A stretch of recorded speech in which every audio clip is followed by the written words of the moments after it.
Hello everyone and welcome back to today's lecture. So today's lecture will be on Aristotle's Poetics. So let's start with some background to understand why Poetics is such an essential text.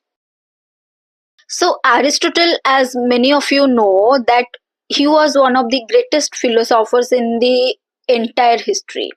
So he was a student of Plato and the teacher of Alexander the Great. So around 335 BCE, he wrote Poetics.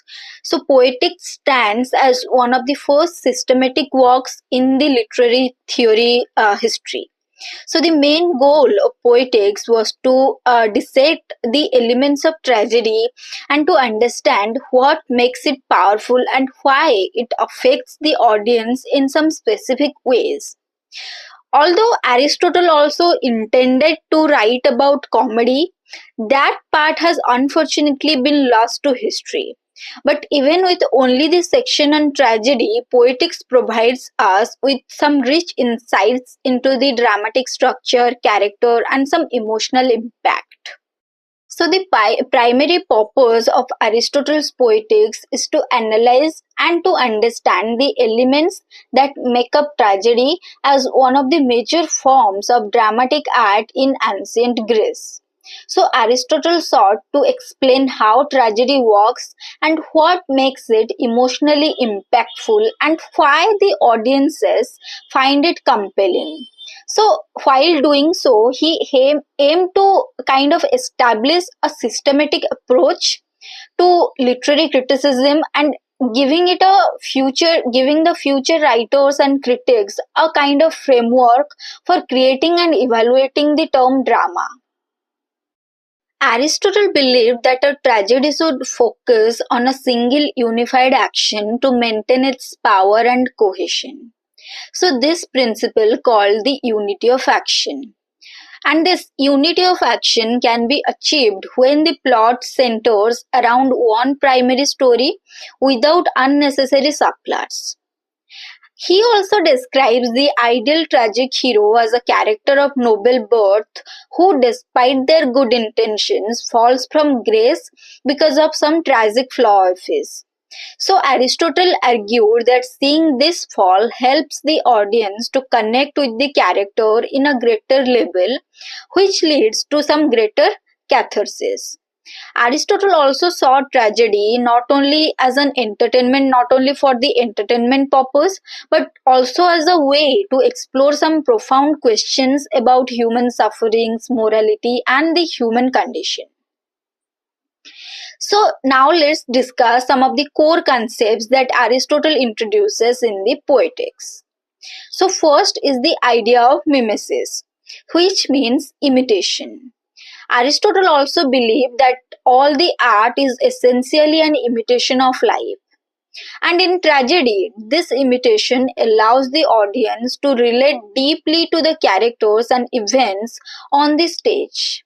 And this action helps to provoke some strong emotional responses from the audiences. And this response brings us to catharsis. So catharsis is the emotional release or the purgation that tragedy produces in the audience.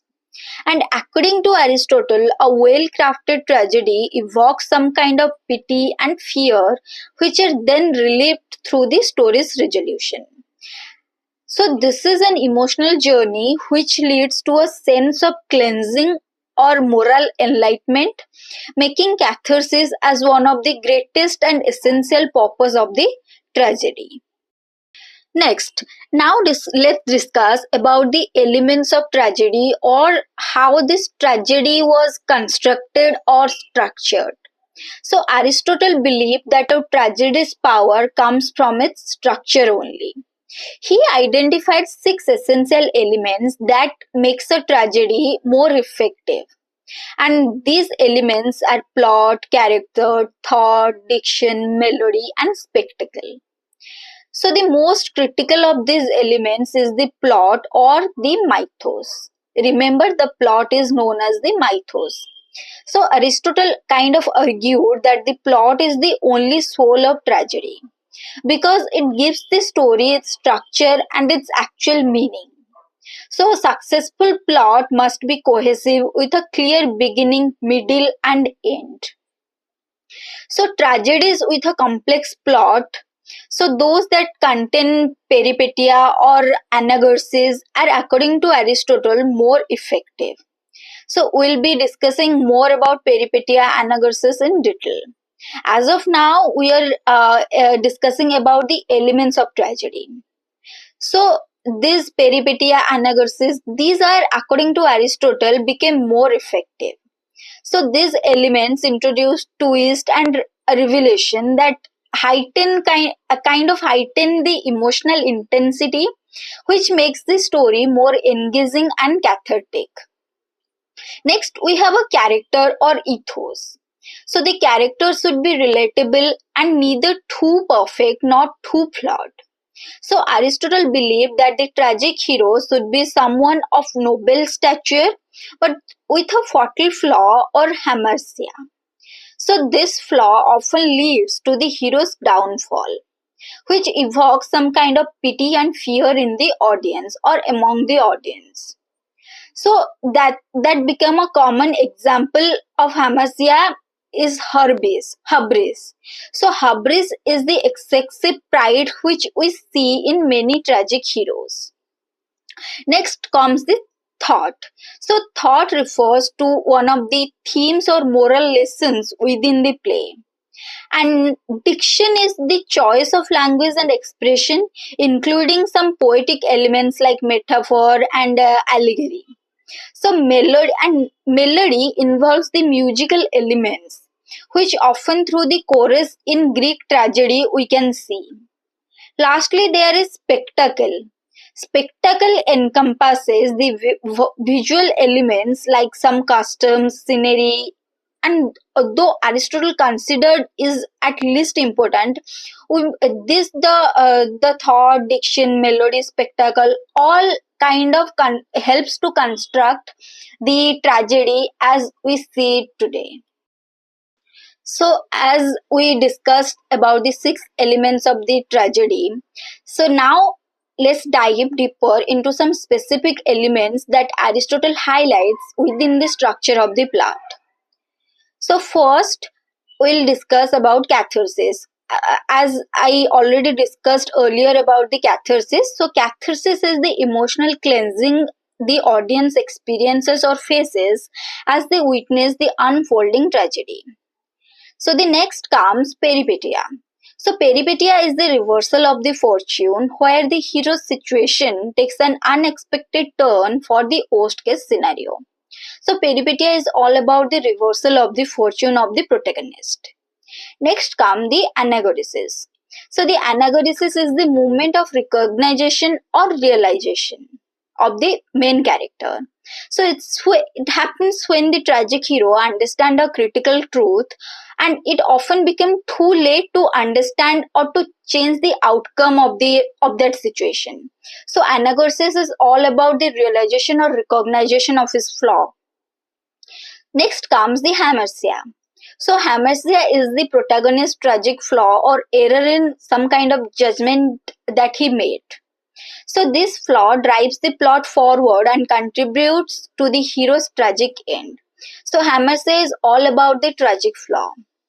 Next comes the hubris. So hubris is the excessive pride of the protagonist which leads the character to the downfall or to downfall of his character. So the hubris is the excessive pride of the character. So all of these elements work together to create a powerful emotional impact to make the tragedy resonate more with the audiences. Now let's discuss about some types of plot structures. So in Poetics, Aristotle outlines 2 main types of plot structures in tragedy. The first one is simple plot and the second one is complex plot. So each has some specific characteristics and elements that contribute to the impact of a tragic narrative. So here I have presented a small breakdown of the plot characters. So the first we'll be discussing about the simple plot.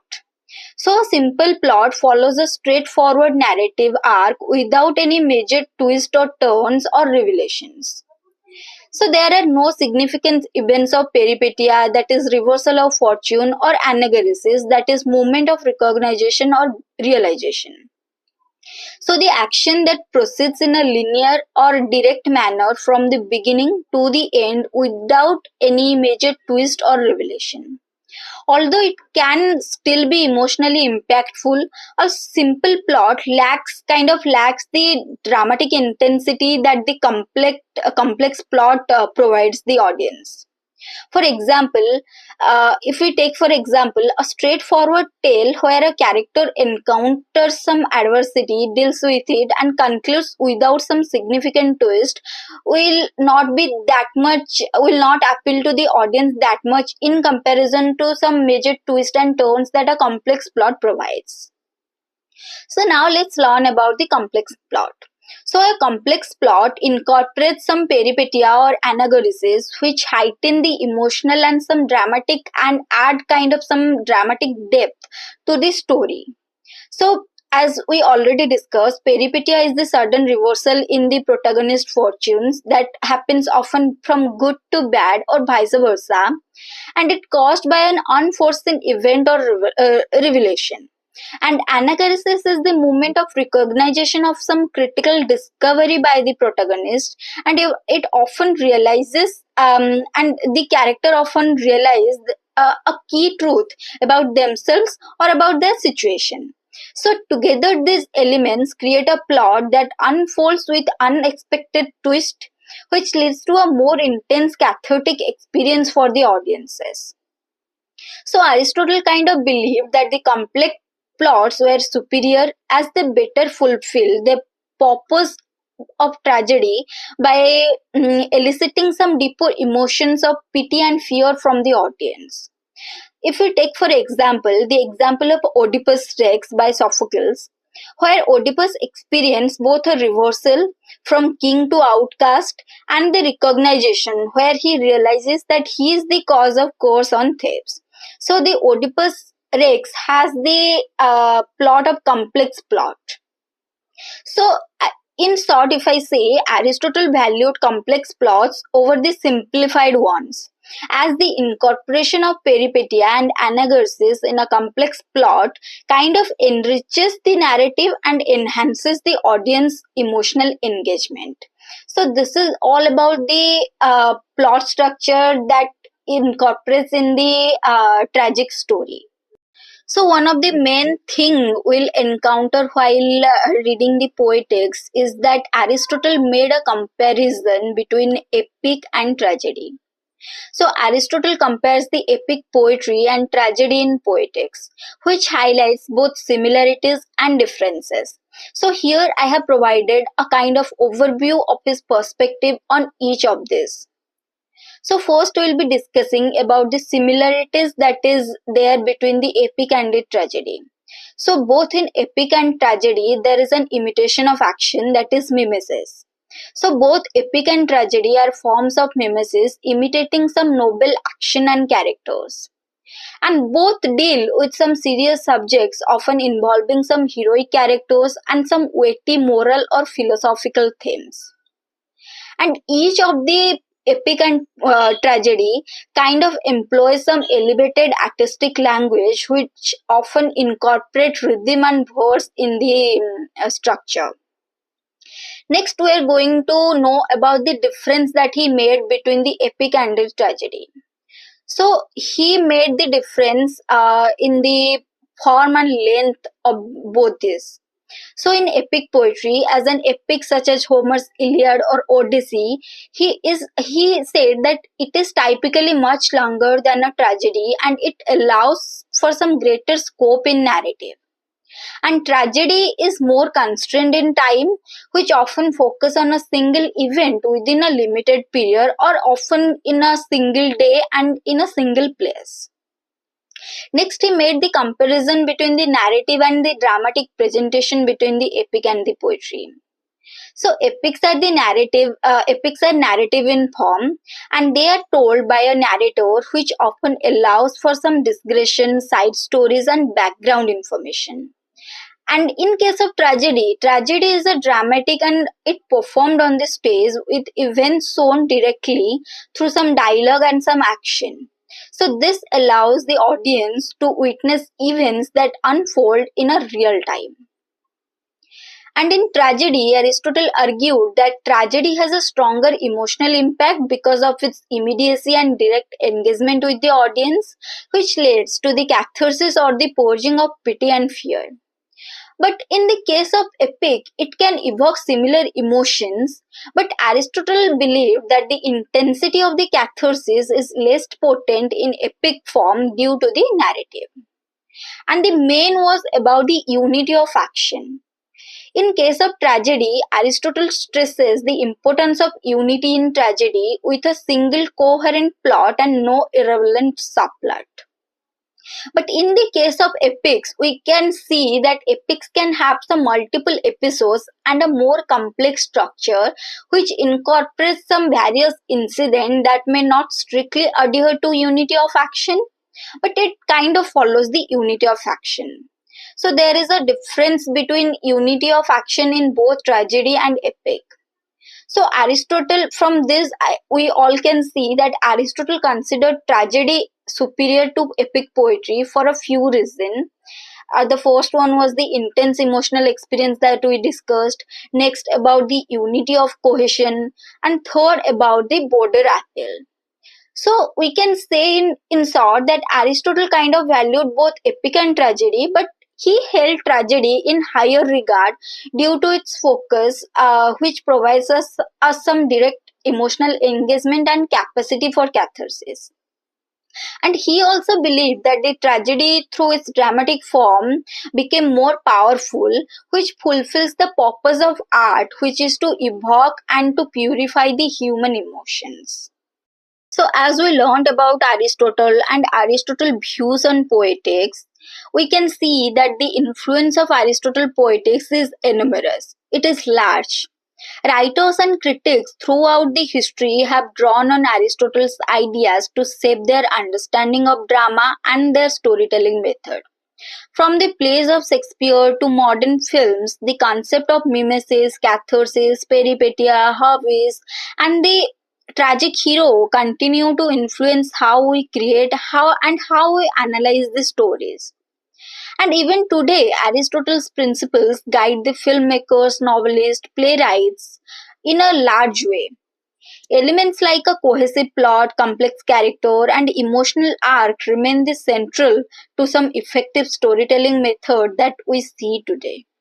So Aristotle's influence on literary criticism cannot be defined in a certain way, but we can see the impact was huge.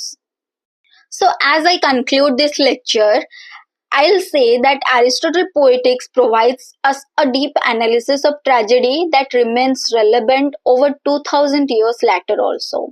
And by examining these elements like plot, character, catharsis, mimesis, Aristotle uncovered the mechanics of storytelling that helps us to understand and to experience the human condition more profoundly.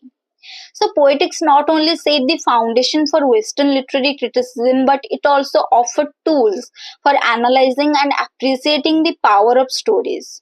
And Aristotle's works reminds us that at the heart of every great tragedy, there is a reflection of our own experience and emotions. Thank you all for joining me in this exploration of Aristotle Poetics. And if you all like today's video, please like, share and subscribe to the channel. And feel free to ask any question or share your thoughts on the comment section below. See you all in the next video.